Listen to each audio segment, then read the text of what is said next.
Thank you so much, Mr. Uytengsu, for that amazing talk. We really learned a lot. We're going to open the floor for questions. For those of you who have some jotted down, you can pass them over to me or to everyone on the other side, and we can shoot away and ask the questions. But I'd like to say something before we start.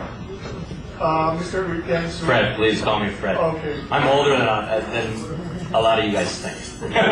Whenever you discuss, whenever you go to colleges and you talk to the students, and you mention that you never look forward to, you're not sure whether they would be buying the next case of Alaska milk.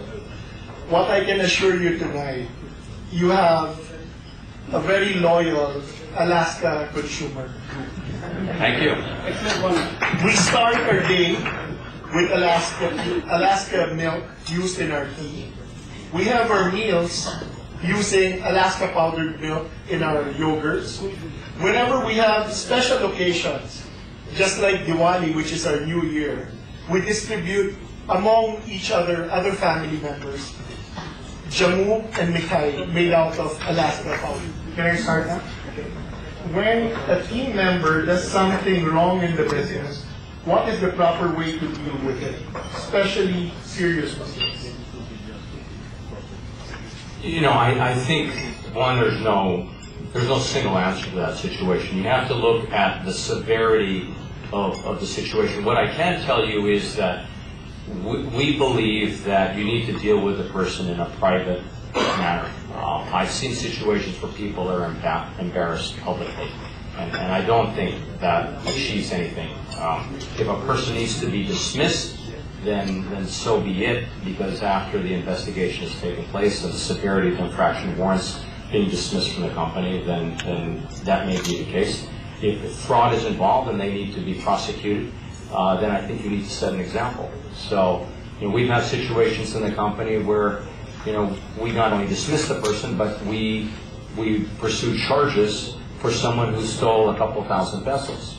And our HR people came to me and they said, but it's only a couple thousand pesos. And I said, if someone came into your home and stole a couple thousand pesos, how would you feel? If you don't set the example now, then whether it's 2,000, 200,000, or 20 million, it's still the same infraction. So people have to understand, and I use the term fear of God, that if you steal, you will be punished.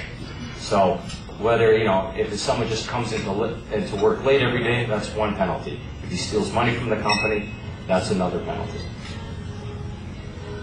Thank you, sir. So another question here goes, in your 25 years, there must have been a time where business went down.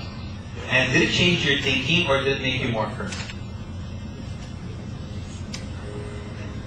It's a tough question. Yeah, obviously we've had some years when they haven't been as good as others. We've had the good fortune that we've never had a year where we've lost money, but we've had to tighten our belts a lot.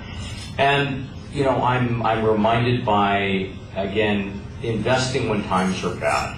You read all the Harvard business case studies, and they'll tell you it's very easy to cut back on your advertising budget or to cut back on investing in your people when times are bad.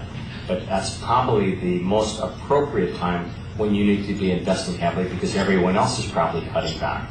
So your people will appreciate you more when that happens, and you'll probably be advancing market share. So I would say we've tried to go against the trend. We'll probably be a lot more astute about cost cutting, but not in key areas where we think that will retard the growth of the business in the short term. I don't know if that answers the question. Yep, that's it. Thank you. How old are you? How many kids do you have? How old are they? And what vitamin supplements are you taking? First question, I turned 50 this year. I have 3 children, 23. She's working in public relations in Los Angeles. I have a son who's 21. He's studying in Los Angeles. And I have an 11-year-old daughter who's with us here studying. And my supplement of choice is Alaska milk.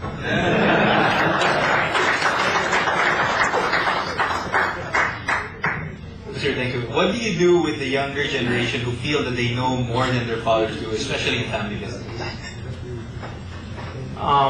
Unfortunately, I have the oldest children in our family. My sister's son is still young, and my My brother's still a bachelor. And I think because our older children have grown up with their grandfather and listening to the way he talks and the respect that they have and the way we've raised them, I don't think they have that attitude that we know more than you.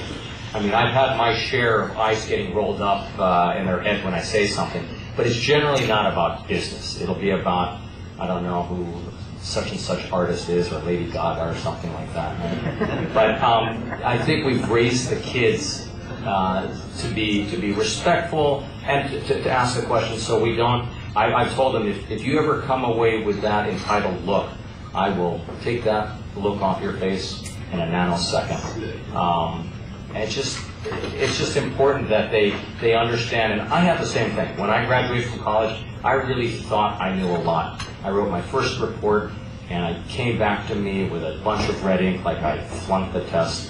And I can tell you, I was never so embarrassed. And you think you know a lot when you're a kid, and you really don't until you get embarrassed that first time. And usually it doesn't happen the second time, because if it does, you probably have a job. Okay, thank you, sir. You made mention of Stanley Ho having 5 families. Lucio Tan has 7 families.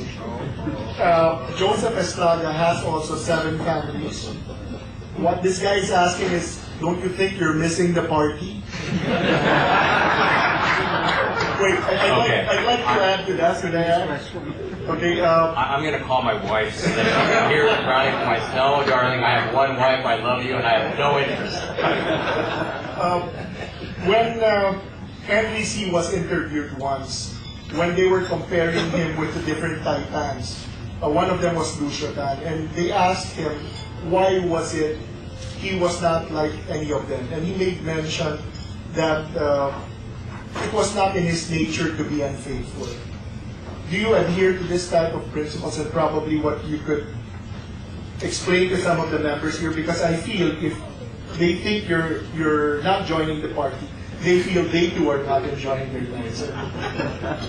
You know, I don't know about you. I think being married is not easy. We have a wonderful marriage, but I just can't imagine having to put up with the deceit and the lies of having a second family or a third family and all of that. Now, in some cases, people decide, well, that's fine, they can do as they please, but I met my soulmate at a young age, and I've been happy, and I have no reason to have a bigger family with anyone else, so.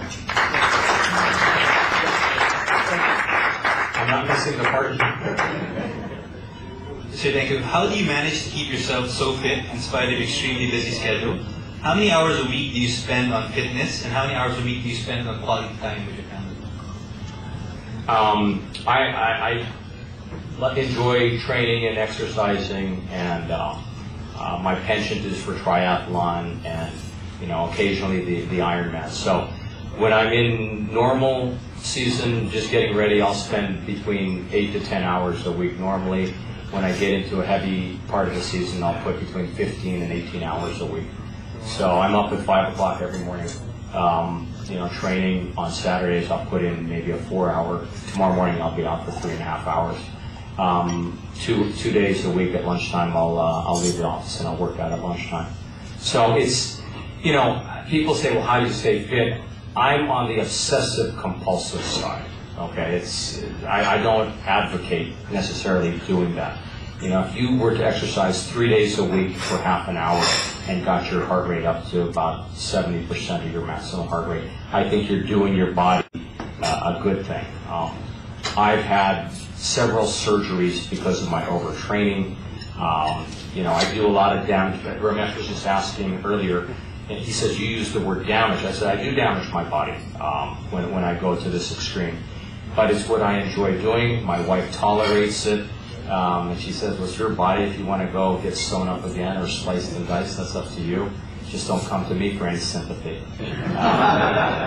So she's beyond that. But, you know, I think you can still be very healthy. You can be a jogger or a swimmer or a triathlete, depending on what you want to do. And some people's bodies have the ability to take on a lot more pounding and mileage than others. I think the biggest thing as we age is that we need more time to recover. When I was in my 20s, I could push and get my heart rate up over 200 beats a minute. That's not a problem.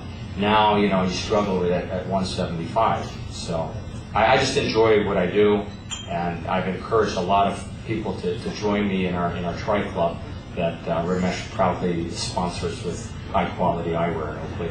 But I think to each his own. I think it's important to stay healthy because I'm fit. I think with a clearer mind, but you don't have to spend 10 or 15 hours a week doing it. And Mr. Uytengsu, how many hours a week spending on quality time with the family? I try, I spend most of my Saturday afternoons with the family and most of Sundays doing it.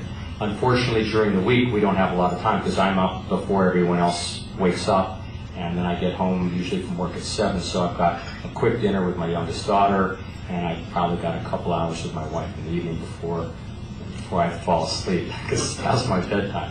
And that's just the reality. I try and make sure we take enough holidays together where we spend time together. Fortunately, we all have the same interests, and that makes it easier that we all want to be physically active. Thank you, sir. This question comes from some of our younger members here. And he would like to ask for an advice because of the non-stop distraction he has been getting and the challenges, and I'm sure pressure from the father.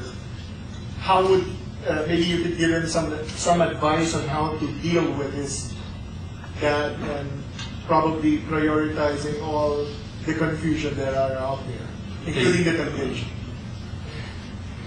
Is the pressure because if they're in the family business or working together? I think most probably. I think it's just reality. I remember every time I would sit, I had lunch with my father at least 3 days a week, and we'd have lunch together on Sundays as well. And we'd spend 10 minutes talking about family stuff, and the next thing we knew, we were talking about a business project. And I think that's just the way, that generation was.